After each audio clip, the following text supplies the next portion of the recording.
Ici, on est au milieu d'un champ de blé, donc une céréale d'automne.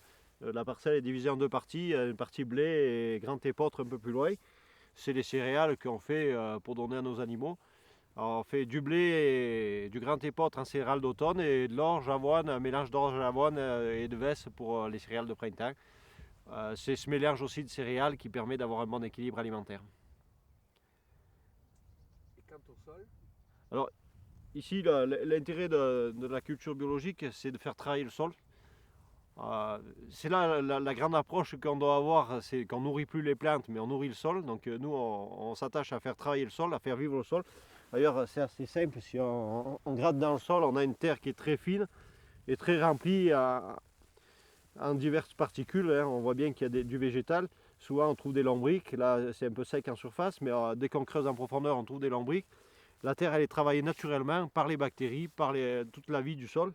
On s'attache à faire vivre le sol. D'ailleurs, l'agriculture biologique, c'est avec une logique de vie. Le terme bio, c'est bien le terme vie. Et cette vie dans le sol, ce travail du sol, lui, permet aux racines de descendre facilement en profondeur, d'aller chercher le plus possible en profondeur la nourriture, pour éviter de prendre la nourriture de surface qu'on aurait amenée avec un engrais chimique, mais d'aller chercher en profondeur. Et là, c'est à ce moment-là que la céréale trouve toute sa vitalité, elle se charge en énergie, et surtout, ce qui nous intéresse, tout ce qui est minéraux et oligo-éléments. Est-ce que du coup on doit comprendre que tu laboures pas? Alors, on fait un labour tous les 10-15 ans pour retourner une prairie parce qu'on ne sait pas faire autrement.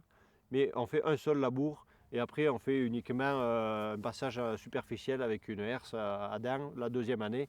On fait que 2 années de travail du sol pour 10-15 années de rotation.